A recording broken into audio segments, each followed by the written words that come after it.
What's up, everybody? My name is Matt, and I own TallyTCG, and yeah, we import shiny cardboard from Japan and getting ready to start with other countries and stuff too. Anyway, let's get into it. Today, we are talking about stuff that we have learned in our journey of bringing in shiny cardboard and selling it to you folks. And I wanted to share just some of the stuff that we've learned, and I don't know, you might find it interesting. It might help you out because I know that there's other people out there who also do the same thing that we do.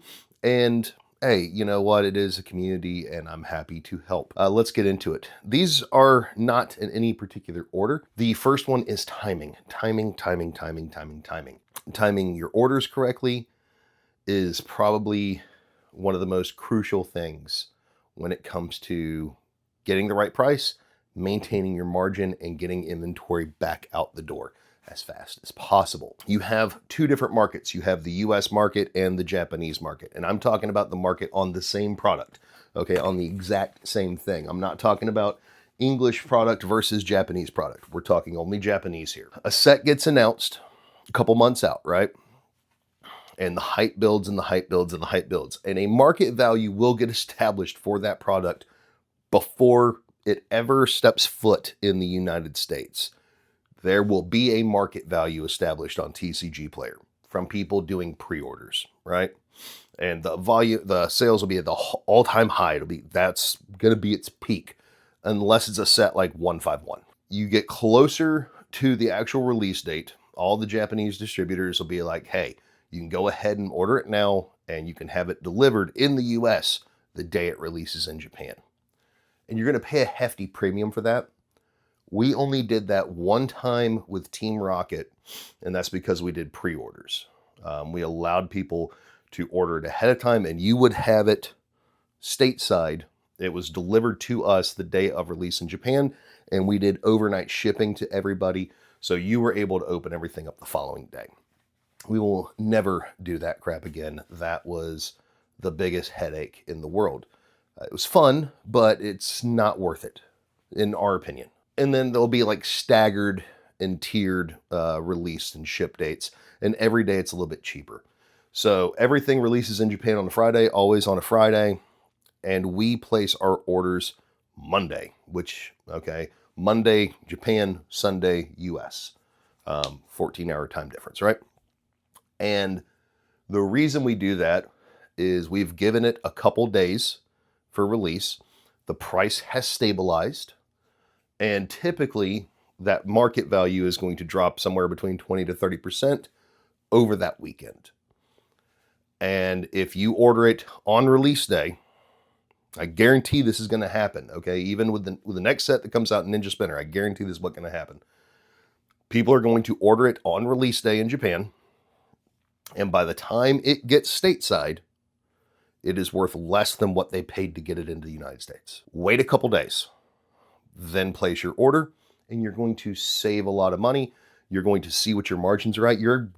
Some people are going to say, hey, it's not even worth me ordering because there's not enough profit after tariffs and shipping and everything like that. So that's the reality of that, okay, when it comes to the timing. The next thing that we learned is sealed product is king, right? It's a lot easier for me to sell this booster box of Inferno X than it is for me to sell 30 booster packs of Inferno X. We used to sell a lot of booster packs. Those sales really slowed down. I'm not opposed to bringing them back. If there was people who wanted to buy stuff by the pack, I'd be happy to bring that stuff back, do the booster bundles again, all that. I loved making those booster bundles. What we did every month, we would come through and we'd grab like 10 or 12 different boxes and we'd make it up, and you got like 25 booster packs for like $20. It was crazy. And we limited it. It was a very small amount. We did one run a month, and everybody loved those things. So if you're interested, if you want that, I will bring it back. Just let me know. Say so in the comments. Sealed product is king, but do not shy away from Japanese art rares. Okay. So we started getting the art rares in prior to the tariffs, and we mainly sold them on eBay and everything, and we used them as like giveaways, and they're really cheap, and they're still very cheap.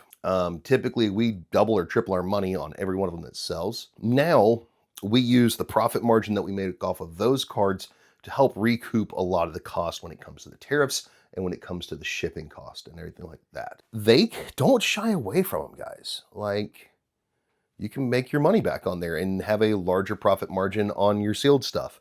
And sometimes you get lucky and you get a bunch of them that if you look at them, you're like, oh, you know what? Those will grade a 10 if I send them off to PSA, and you can double and triple your money on those.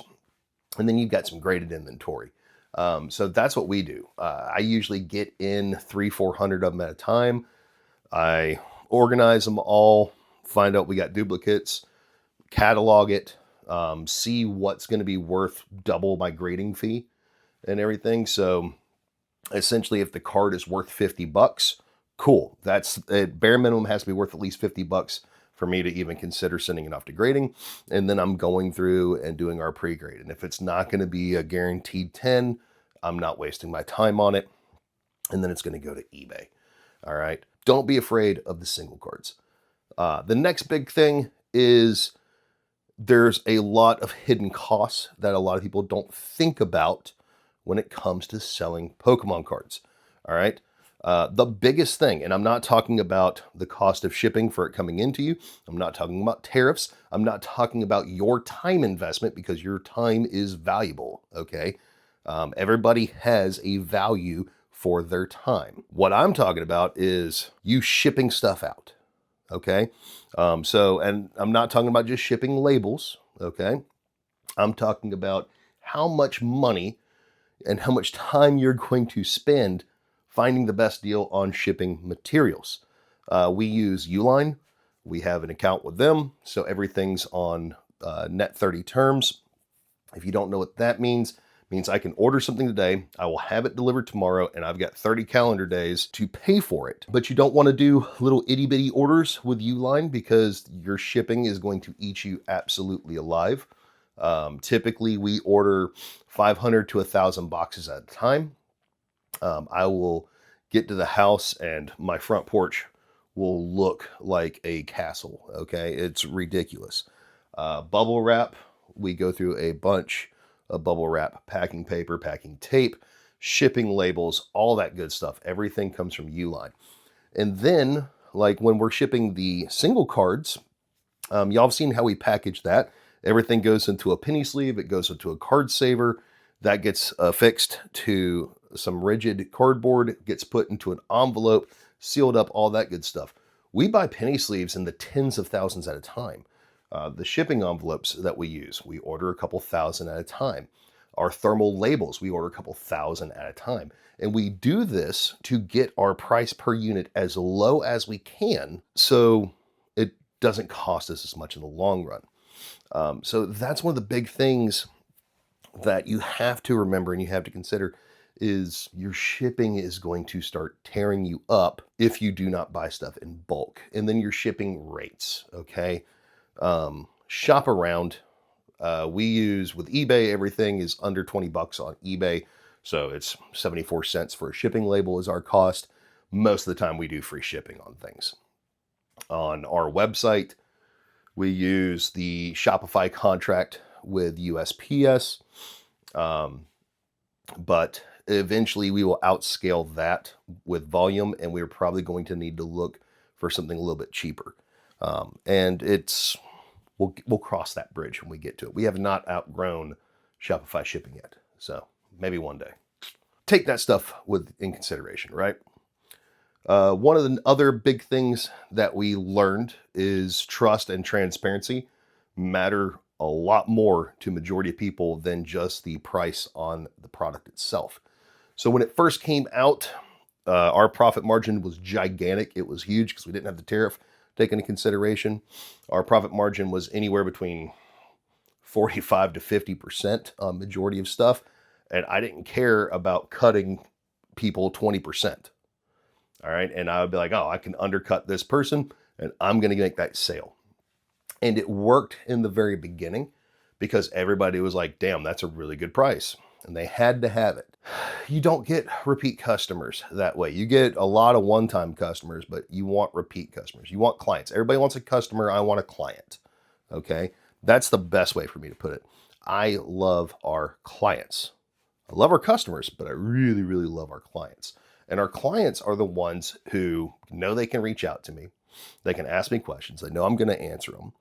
A lot of them have my cell phone number and they'll be like, hey, what's the next set coming out in Japan? And I will sit there and talk to them on the phone for hours, or I'll hop in a Discord call and I will talk to them and I will tell them what I know about that set. I'm happy to make people feel comfortable giving me money. All right. That's the big thing. So that comes through communication, transparency, and consistency. All right. It doesn't matter if you're the cheapest price out there if people can't trust you. All right. Um, and so that has taken a lot of time. And it's one of those things that's going to continue to take time.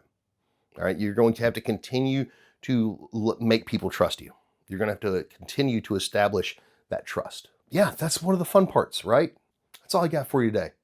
All right. Y'all have a good one. I've got to start getting ready and go to my normal job and sit at a desk all day and do data entry and look at Pokemon cards. So y'all have fun. Rip a pack for me. Let me know what you get, and I'll catch you later. See ya.